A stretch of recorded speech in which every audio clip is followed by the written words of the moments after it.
আশা করি সবাই ভালো আছেন। আপনাদের সাথে অনেকদিন কথাবার্তা হয় না। গত সপ্তাহে আমি ভিডিও বানাইতে চেয়েছি, বাট পারি নাই। অফিসে ছিলাম, আপনাদেরকে তখন জানিয়েছি যে বৃষ্টির কারণে আসলে বাসায় আসতে পারতেছিলাম না। যে কারণে আমি ফোন থেকেই আপনাদেরকে ভিডিও দিয়েছি, যতটুকু বার্তা দেয়ার দিয়েছিলাম তখন। তো আজকে একটা ইন ডেপথে আপনাদের সাথে একটা বিষয় নিয়ে আলোচনা করব। একটা না, কয়েকটা বিষয় নিয়ে আলোচনা করব। আপনারা খুব মনোযোগ সহকারে আমার এই ভিডিওটা দেখবেন। অনেক কিছুই এইখান থেকে ক্লিয়ার হতে পারবেন, আশা করি। আজকের আলোচ্য বিষয় হচ্ছে ইনডেক্স। ইনডেক্সের কি অবস্থায় আছে? ইনডেক্স এখন আমাদের সাপোর্ট পেয়েছে কিনা? ইনডেক্স আপ ট্রেন্ডে যাচ্ছে কিনা? কি হইলে কি হতে পারে? ওই বিষয়াদি নিয়ে আলোচনা করব। দ্বিতীয় হচ্ছে বাজেট, যেটা আজকে ঘোষণা হয়েছে অলরেডি। এই বাজেটে আমাদের জন্য কি থাকলো, বা আমরা পুঁজিবাজারের সাথে যারা আছি তাদের সাধারণ বিনিয়োগকারীর জন্য কি থাকলো এবং আমরা কি পেলাম, এই বিষয়াদি নিয়ে আলোচনা হবে।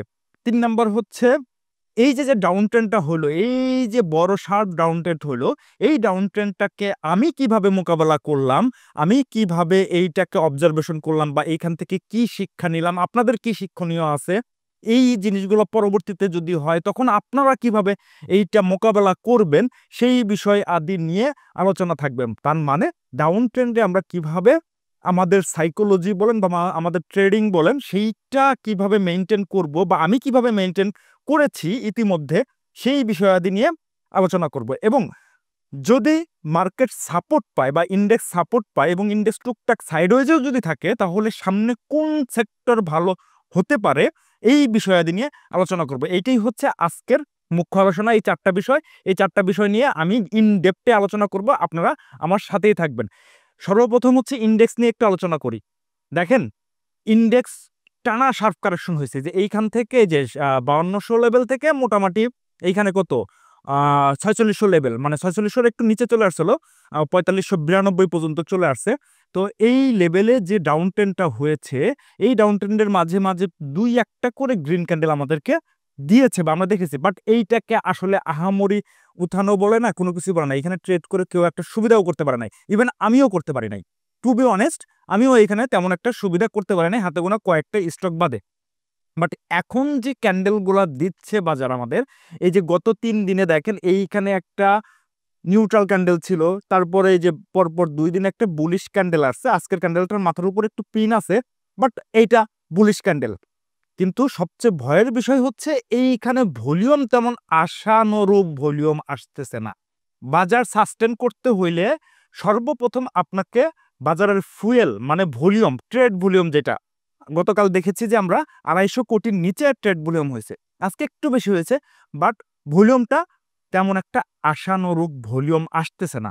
এই ভলিউমটা লাগবে, মানে বাজারের ফুয়েল লাগবে, মোট কথা এটা। এবং যদি বাজার একটু সাস্টেন করতে চায়, তাহলে দেখেন এই যে এইখানে একটা বক্স আঁকাইছি, এটা একটা মাদার ক্যান্ডেল। এই মাদার ক্যান্ডেলকে ঘিরে এইখানে 3টে বাচ্চা ক্যান্ডেল মানে বেবি ক্যান্ডেল তৈরি হয়েছে। তার মানে এই ক্যান্ডেলের আন্ডারে এই 2-3টা ক্যান্ডেল তৈরি হয়েছে। তার মানে এখনো এই বিয়ারিশ ক্যান্ডেলটা বলবৎ আছে এখন পর্যন্ত, যতক্ষণ পর্যন্ত না এই যে আমার রেড ক্যান্ডেলটা তৈরি হয়েছে, এই রেড ক্যান্ডেলের উপরে বাজার ক্লোজিং না দিচ্ছে এবং সাথে ভালো রকমের ভলিউম না আসতেছে। তার মানে এইখানে যে 3 দিন ভলিউম হয়েছে, এই 3 দিনকার চাইতে একটু হইলেও ভলিউম বেশি আসতে হবে। যদি এইটা উপরে যে সাস্টেন করে, মানে এই বক্সের উপরে যদি ক্লোজ দেয়, তখন ভাববো যে না, বাজার মোটামুটি একটা সাস্টেনেবল জায়গায় চলে আসছে। মানে এই দেখে বোঝারও, মানে বুঝেন না এটা যে এইখান থেকে আপ ট্রেন্ডে গেল না, সেইটা না। বাজার একটা সাইডওয়েজ মুভমেন্টে গেলাম, তার মানে পতন আপাততর জন্য থেমে গেল। এইটা মাথায় রাখবেন। এবং কালকে যেটা বিষয় হবে, বা আজকে যে বাজেট আসলো, বাজেটে আসলে আমাদের জন্য ভালো কিছু তেমন একটা কিছু আসে নাই। সো বাজারে একটা নিউজ ছিল, ওটা নিয়ে আলোচনা করব।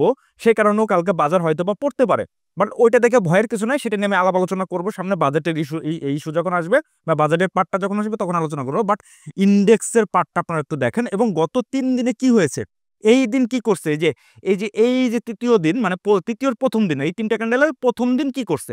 প্রথম দিন ভালো ফান্ডামেন্টাল শেয়ার দিয়ে সাপোর্ট দিছে, ব্যাটবিসি, স্কয়ার ফার্মা, জিপি, এই টাইপের শেয়ার দিয়ে সাপোর্ট দিছে। সেকেন্ড দিন কি হয়েছে? ব্যাংকের কিছু কিছু শেয়ার দিয়ে সাপোর্ট দিছে। যেটাকে বলে বাজারে আর্টিফিশিয়ালি সাপোর্ট দেয়। এবং আজকে কি হয়েছে, আজকের ক্যান্ডেলটা মোটামুটি আমার কাছে ন্যাচারালি মনে হয়েছে, মানে প্রকৃতপক্ষে যে ক্যান্ডেলগুলো আসার কথা বা মার্কেট যেভাবে ট্রিট করার কথা সেগুলাই হয়েছে। আজকে কয়েকটা লো পেইড স্টক এবং কয়েকটা ভালো ফান্ডামেন্টাল স্টক একটু একটু করে মাথাচাড়া দিচ্ছে। বাট এইটা দেখেই যে আমরা সিদ্ধান্ত নিয়ে নিব যে বাজার আপট্রেন্ডে গেছে, বিষয়টা ওইটা না।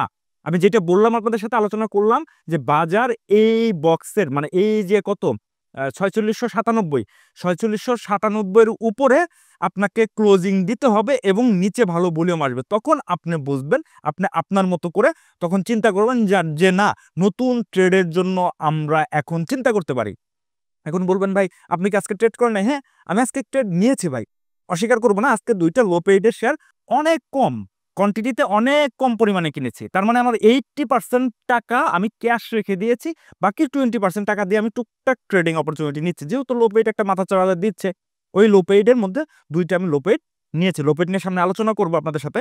তারপর আমি বলে দিলাম, আপনারা যদি ভীষণ এক্সপার্ট হন তাহলে আপনারা এইখানে টুকটাক স্টক ভেদে ইন্ডিভিজুয়াল স্টক, ওই স্টক দেখে দেখে আপনারা টুকটাক 5, 10, 15, 20%-এর জন্য একটা ট্রেড করলেও করতে পারেন, কিন্তু খুবই খুবই নগণ্য পরিমাণ স্টক নিয়ে, মানে কোয়ান্টিটি খুব কম নেবেন, তাহলে আপনাদের জন্য সুবিধা হবে।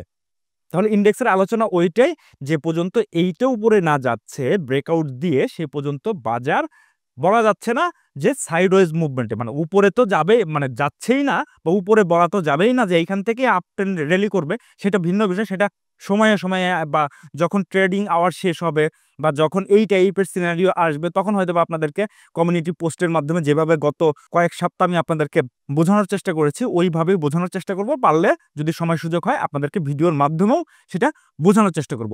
এই হচ্ছে ইন্ডেক্সের আলোচনা। এখন চলেন বাজেট নিয়ে একটু আলাপ আলোচনা করি। আমরা বাজেট নিয়ে অনেক আশাবাদী ছিলাম। আমি যে পর্যন্ত ভিডিওটা রেকর্ড করছি সে পর্যন্ত যতটুকু বাজেট সম্পর্কে আমি নিউজ পেয়েছি সেটাই আপনাদের সামনে উপস্থাপন করছি। যদি এরপরে আরও অন্য কিছু থাকে তাহলে সেটা আসলে আপনারা তো দেখতেই পারবেন বা আমি আপনাদেরকে জানিয়ে দিব। বাট বাজেট নিয়ে আমাদের যে আশা ছিল, যে আকাঙ্ক্ষা ছিল, সেই আশা আকাঙ্ক্ষা তেমন একটা ফলপ্রসূ হয় নাই। চলেন একটু বাজেট নিয়ে একটু দেখে আসি। এই যে দেখেন, বাজেটে কি শেয়ার বাজারের জন্য 3 সুখবর। 3টে কি সুখবর দিছে, আহামরি কি সুখবর, চলেন একটু আমরা বিশ্লেষণ করার চেষ্টা করি। দেখেন এইখানে কি কি বলছে, যে স্টক ব্রোকারেজ টার্নওভারের উপর উৎস অগ্রিম কর 0.5 থেকে কমিয়ে 0.3, মানে 0.2%, মানে 0.2% কমাইছে। এটা আমাদের সাধারণ বিনিয়োগকারীদের কি লাভ হয়েছে আমি জানি না। এটা বড় ব্যবসায়ী যারা আছে বা যারা হাউস চালায় তাদের জন্য এটা সুবিধা। আমাদের তেমন একটা সুবিধা হয়েছে কিনা আমি জানি না। হয়তোবা এই সুবিধা হইলেও কতটুকু, সামান্য পরিমাণে হয়তোবা আমাদের কমিশন হয়তোবা একটু কমাইলেও কমাইতে পারে। বাট এইটা আমি বুঝলাম না যে ওনাদের কমিশন কিভাবে কি করবে বা ওনাদের টার্নওভারের উপরে উৎসে কর কিভাবে এটা কমাইলো, এটা সাধারণ বিনিয়োগকারীর কিভাবে এটা উপকার হবে। যদি আপনাদের কারো জানা থাকে তাহলে আমাকে একটু কমেন্টসে জানিয়ে দিবেন। বাট আমি এটাকে সাধারণ বিনিয়োগ বা আপনার আমার বিনিয়োগকারীদের মতো মানুষদের এটা যে উপকার হবে এটা আমি আশা করতেছি না। দ্বিতীয়ত কি হয়েছে, মার্চেন্ট ব্যাংকগুলোর উপর কর্পোরেট করের হার বিদ্যমান 37.5% থেকে 27 মানে 10% কমাইছে। এটা কাদের জন্য? মানে মার্চেন্ট ব্যাংকারদের জন্য, আপনার আমার জন্য তো না ভাই।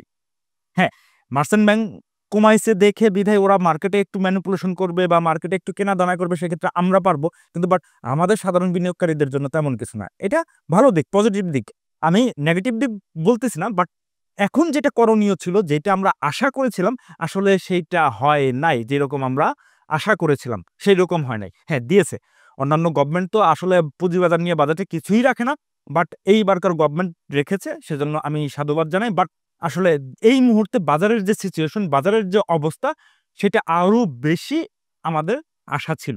তারপরে 3 নম্বরটা কি হয়েছে, যে বিও অ্যাকাউন্টের ফি 450 থেকে 150 টাকা করছে।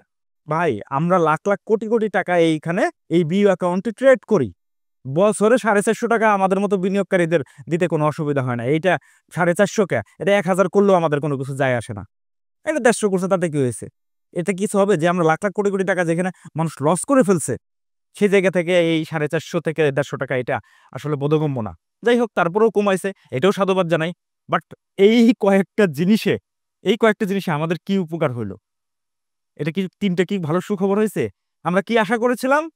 যে আইসিবি কে মানে বাজারে এইরকম একটা নিউজ ছড়াই গেছিল, বাজারে সবাই এই টাইপের নিউজ একজন আরেকজনের সাথে শেয়ার করতেছিল যে আইসিবি কে 10,000 বা 15,000 কোটি টাকা ফান্ড এই বারকার বাজেটে দিবে। সেরকম তো কোনো নিউজ দেখলাম না ভাই। হয়েছে? হয় নাই। দ্বিতীয়ত কি, আমাদের সাধারণ বিনিয়োগকারীদের ইন্ডিভিজুয়াল কর যে 50 লাখের উপরে গেলে 15% সেটা কমিয়ে হয়তো বা 10% করে বা সেটা রাখবেই না, সেটারও কোনো সরাহা হয় নাই। সো বিগ বড় বড় দুইটা, যে দুইটা সাধারণ বিনিয়োগকারী বা আমাদের বাজারে যারা স্মার্ট মানি আছে তারা একটু আশা করেছিলেন, কিন্তু সেটার কোনো প্রতিফলন হয় নাই। অথচ এই নিউজে, এই রিউমারে মানে আমার এইগুলো বলার উদ্দেশ্য একদম টু দ্য পয়েন্টে আমি আপনাদেরকে বলি, এইগুলো বলার উদ্দেশ্য হচ্ছে আপনারা এই ধরনের রিউমার, এই ধরনের নিউজে কান দেন এবং গত ২-১ দিন বেশ ভালো পরিমাণে বাই করেছেন। বেশ ভালো পরিমাণে বাই করেছেন। অনেকেই করেছে ভাই, আমি জানি। ইভেন আমি কিন্তু এই যে দেখেন আমার ফেসবুক পোস্টে আমি এই যে ৩১শে মে আমি এইখানে কিন্তু একটা পোস্ট দিয়েছিলাম। অনেকেই আমার এই পোস্টটা দেখেছেন।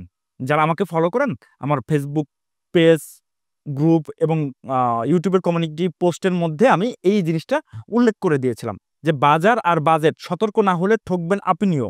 এই যে এখানে দেখেন ১০,০০০ কোটি টাকার কথা বলেছি এবং এইখানে কি হতে পারে না হতে পারে ইন ডেপথে বলা ছিল যে এই টাইপের রিউমারে আপনারা যায়েন না। এখন কালকে যদি বাজার এইটা হয় নাই দেখে কালকে যদি বাজার আরো 50 পয়েন্ট পড়ে তাহলে তো আপনি লসে পড়ে গেলেন। যে কারণে আমি বলেছিলাম কয়েকটা পোস্টের মাধ্যমে আমি কিন্তু মোটামুটি একটা সাইড লাইনে চলে গেছি। কি কারণে? রাজনৈতিক পরিবেশ পরিস্থিতি, দ্বিতীয়ত এই বাজেট। দেখেন যতটুকু আসছে এটা ভালো দিক। বাট যেইটা আশা আমরা করেছিলাম সেই আশানুরূপ বাজেটে আসে নাই। আমাদের বাজারে তো জানেন প্যানিকবাজ বাজার। হয়তোবা ১ দিন বা ২ দিন এই প্যানিকের কারণে শেয়ারগুলো আরো নিচে নামবে। হ্যাঁ, আমি ওইখানে সুযোগ নিব। কারণ আমার 80% ক্যাপিটাল ফ্রি আছে। এই যে ৫০ পয়েন্ট পড়বে বা না পড়লেও আমি আমার জায়গা থেকে আমি একটু সেফ থাকার চেষ্টা করেছি এবং আপনাদেরকে সেটা বলার চেষ্টা করেছি। আমি কিন্তু এই টাইপের সেফ জোনে চলে যাচ্ছি। অনেকেই বলেছেন যে, "ভাই আগে তো বলেন নাই।" ভাই এই যে ২-৩ দিন আপনাকে কিন্তু একটু সুযোগ দিয়েছিল। যাই হোক সেটা আপনাদের বিষয়। আমি আমার কথা আপনাদের সাথে শেয়ার করেছি। আসলে এই বাজারে যদি আপনি শুধু টেকনিক্যাল দিয়েও হবে না, আপনাকে সাইকোলজিক্যাল দিকটাও একটু মেইনটেইন করতে হবে। আমি সবসময় বলি, সাইকোলজিক্যাল দিক যদি মেইনটেইন না করেন তাহলে এই ধরনের রিউমারে, এই ধরনের বাজে নিউজে আপনাদের ক্যাপিটালগুলো জিরো হয়ে যাবে। বাজারে এইরকম একটা রিউমার ছিল। বাজেটে আমি দেখি নাই, এখন পর্যন্ত আমি দেখি নাই। আপনারা যদি দেখে থাকেন তাহলে আমার সাথে শেয়ার করতে পারেন। যাই হোক, এই হচ্ছে বাজেট ইস্যু। তো বাজেট আহামরি কোনো কিছু না। আমাদের বাজারে বাজেটের প্রভাব পড়লে ১ দিন বা ২ দিন বাজারে প্রভাব পড়বে। এরপরে বাজারের গতিতে আগাবে। আপনার পয়সা কখনোই অন্য কেউ বানায় দিবে না ভাই। এটা ভুল ধারণা।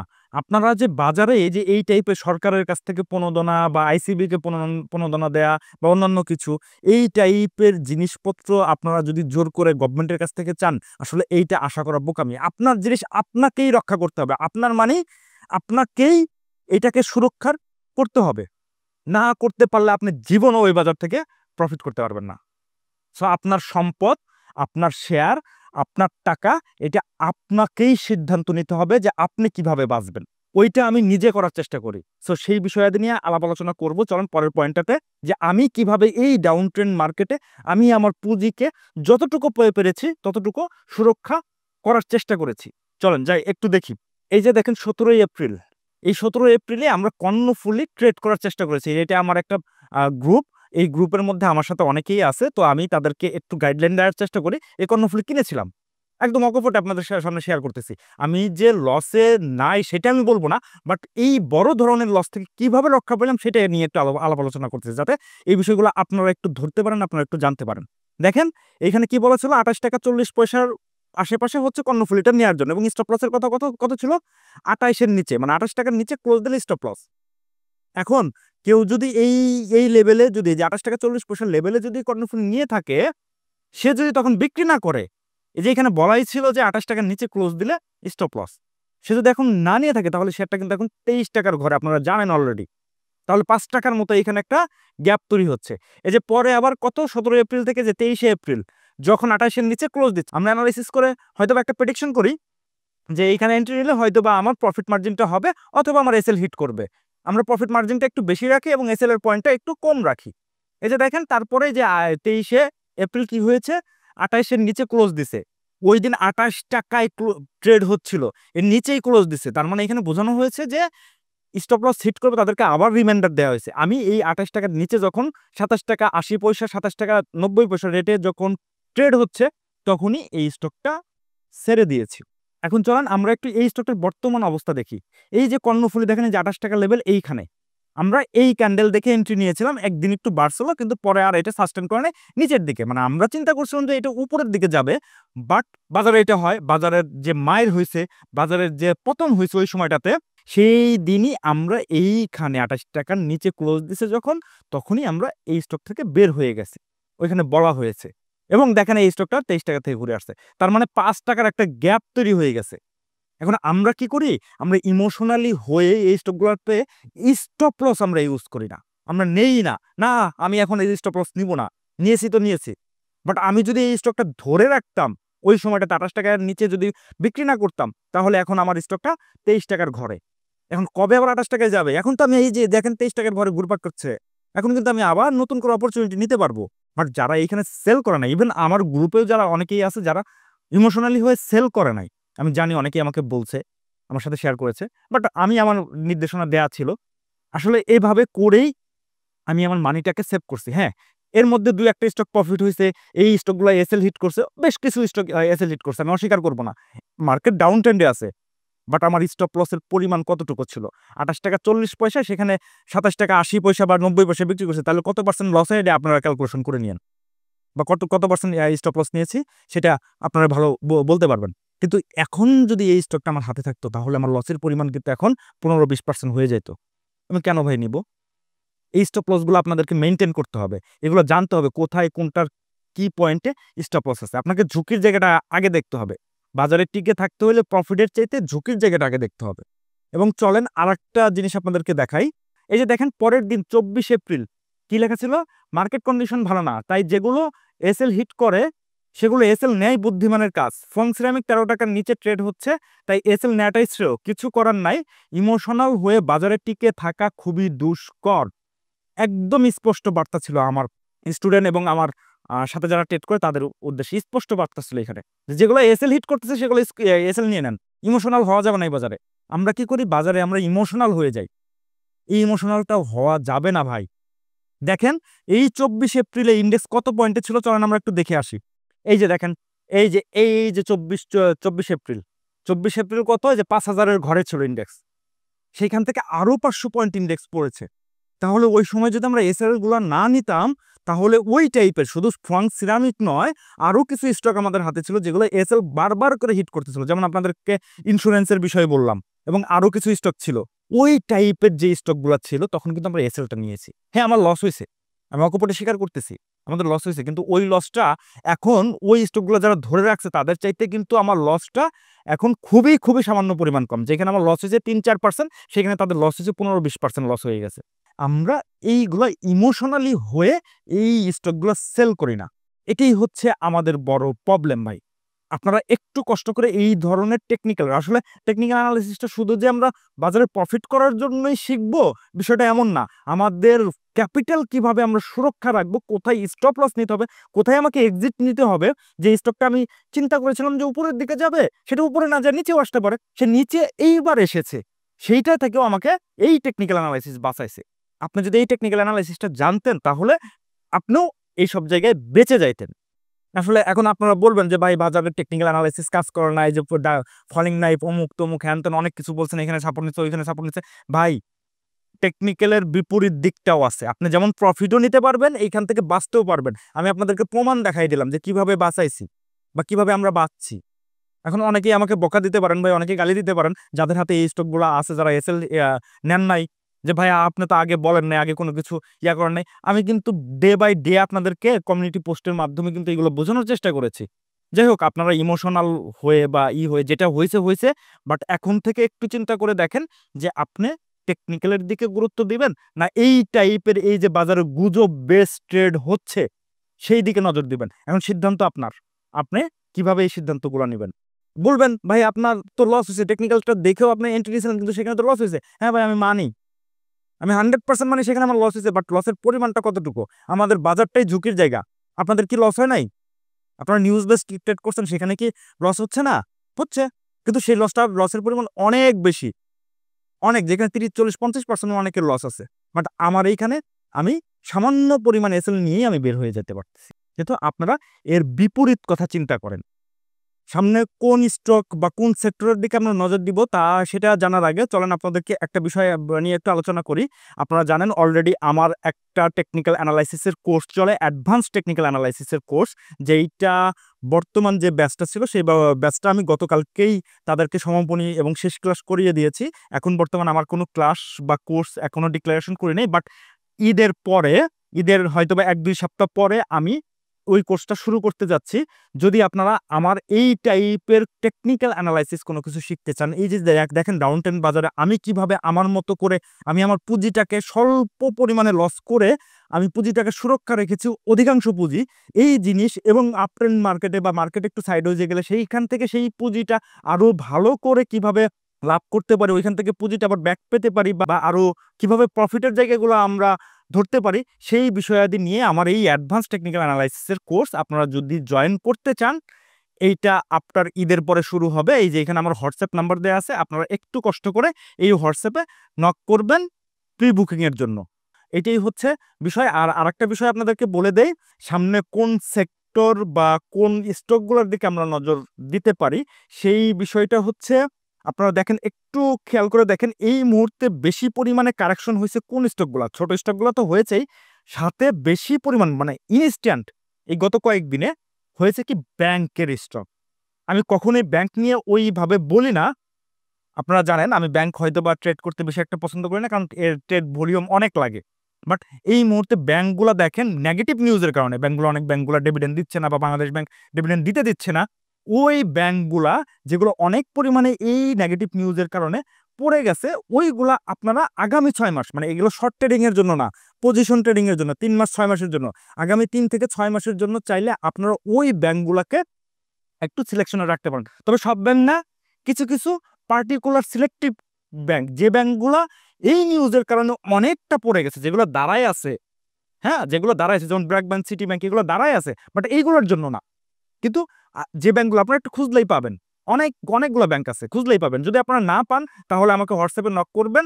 যদি আমার পরামর্শ বা আমার সার্ভিসটা নিতে চান তাহলে সেইখানে নক করলে আমি হয়তোবা আপনার একটা সিলেক্টিভ ব্যাংকের কথা বলে দেবো, অথবা যখন এগুলা সময় আসবে সেগুলো আমি কোন কোন ব্যাংক সেগুলো নিয়ে আপনাদের সামনে পরবর্তীতে আলোচনা করবো। কিন্তু ইনস্ট্যান্ট আপনারা এগুলো ওয়াচ লিস্টে রাখেন এবং আগামী 3-6 মাসের জন্য এই মুহূর্তেই পিক করার সময় আমি সবসময়ই বলি আপনাদেরকে, যদি কোনো একটা স্টকের খারাপ নিউজ বা কোনো একটা সেক্টরের খারাপ নিউজ আসে, ওই খারাপ নিউজের কারণে ওই সেক্টর বা ওই স্টকটা যদি অনেকখানি পড়ে যায়, 40-50% বা 60% কারেকশন হয়ে যায়, তখন ওই জায়গাটাতে আপনার অপরচুনিটি। আমি সবসময় বলি যে নেগেটিভ নিউজের কারণে শেয়ারটা অনেক দাম কমে গেছে, তখন ওই শেয়ারগুলো পিক করেন, যেমন ব্যাংকের এই একটা বিষয়। সো নেগেটিভ নিউজের কারণে এই ব্যাংকগুলো অনেকটা কারেকশন হয়েছে, আপনারা চাইলে আগামী 3 মাস 6 মাসের জন্য এই টাইপের ব্যাংক আপনারা সিলেকশনে রাখতে পারেন। এই হচ্ছে ব্যাংকের বিষয়। আরেকটা বিষয় হচ্ছে লো পেইড। আপনারা জানেন অনেক লো পেইড, অনেক কারেকশন হয়েছে। এটা ব্যাড নিউজ থাকুক, মার্কেটের মাইরের কারণে থাকুক, যেভাবেই থাকুক, কোথাকার লো পেইড কোথায় চলে আসছে একটু খেয়াল করে দেখেন, একটু বাজারে অবজারভেশন করেন। এই লো পেইডের দিকে আপনারা নজর দিবেন এবং আজকে কয়েকটা লো পেইড বেশ ভালো সিনে চলে আসছে। যেমন ফার্মা 8 আমার কিছু স্টক আমার হাতে রয়ে গিয়েছিল, অল্প কিছু স্টক দেখে আমি বিক্রি করে নেই। 200 বা 300 মতো শেয়ার ছিল, যে ওইখানে কিনে রাখছি, দেখো ফালাই রাখছি, ধরো এটা আর ট্রেড করবো না। তো এইরকম একটা মেন্টালিটি নিয়ে আমি ফালাই রাখছিলাম। তখন আমারও হচ্ছে 550 টাকা রেটে মনে হয় আমার কেনা ছিল, এরকম রেটে কেনা ছিল। তো এই যে গতকালকে যখন একটা প্রাইস অ্যাকশন ভালো আসছে, আমি কি করছি ওইখানে আবার কিছু স্টক কিনে অ্যাভারেজ করছে, আজকে ভালো করছে। যাই হোক, এইটা আমি এখন বলবেন ভাই ওইটা তো আপনি স্টপ লস নেন নাই। ভাই আমার অল্প কিছু শেয়ার ছিল, আমি ওই জন্য ওইটাকে গায়ে মাখি নাই। 200-250 বা 300 শেয়ার আমি কি গায়ে মাখবো ভাই, আসলে ওই জন্যই আর কি গায়ে মাখি নাই। তো এখন যেহেতু চলে আসছে নিচে, আমি গতকালকে প্রাইস অ্যাকশন দেখে এখানে আবার কিছু অ্যাভারেজ করছি। আমাদের ভুলটাও হয় এই জায়গাটাতে যে আমরা অ্যাভারেজ পয়েন্টটাও বুঝি না, কোথায় অ্যাভারেজ করব, কখন অ্যাভারেজ করব। অনেকেই হইলে কি করতো যে 550 টাকা কেনা দাম তার, সে 540 টাকা আসলে সে অ্যাভারেজ করতেছে। আসলে ভাই ওইটা নিয়ম না, অ্যাভারেজ পয়েন্ট আছে। তো এই অ্যাভারেজ পয়েন্টগুলো জানার জন্য আমার এই অ্যাডভান্স টেকনিক্যাল অ্যানালাইসিসের কোর্সের মধ্যে আমি ইন ডেপথে এগুলো জানাই এবং বুঝাই এবং শেখাই। তো যাই হোক, এই টাইপের লো পেইড যেগুলো আছে সেগুলোর দিকেও একটু নজর দেন। সাথে যে লো পেইড গুলো অনেক বাড়তি দামে এখনো আছে, যেমন হচ্ছে ইস্টার্ন লুপে এখন যাওয়ার দরকার নেই, এগুলো অলরেডি বাড়তি দাম। সো যেগুলো লোপেট নিচে অনেকটা কারেকশন হয়ে গেছে সেই লোপেটগুলোর দিকে একটু নজর দেন। আমি সিলেক্টিভ স্টক সামনে হয়তো বা আপনাদের সামনে নিয়ে আসবো, বাট এই মুহূর্তে আনতেছি না, কারণ ওই যে ইন্ডেক্সের একটা কনফার্মেশন আমার প্রয়োজন। বাট আমি এই দুইটা সেক্টর, লোপেট এবং ব্যাংক, এই দুইটা সেক্টর আপনাদের কাছে বলে দিলাম যে এই দুইটা সেক্টরটা আপনারা একটু নজরে রাখেন, একটু ওয়াচ লিস্টে রাখেন, পারলে টুকটাক একটু ট্রেড করেন। কিন্তু স্পেশালি ইন্ডিভিজুয়ালি আমি দু একটা স্টক আনতে পারতাম, বাট এই মুহূর্তে আমাকে একটু কনফার্মেশন দরকার, ভাই আমাকে একটু সময় দেন। আমি সময় সুযোগ হইলে এবং সেইটা যদি ভালো কনফার্মেশন আসে, আমি ওই টাইপের স্টক নিয়ে কোনো একটা ভিডিওতে আলোচনা করব। তো আজকের মতো ভিডিও আর বড় করব না, এখানেই শেষ করছি। আপনারা বিষয়াদিগুলা সুন্দর মতো মাথায় রেখে তারপরে দেন বাজারে ট্রেড করার চেষ্টা করবেন। ভালো থাকবেন, সুস্থ থাকবেন, ধন্যবাদ।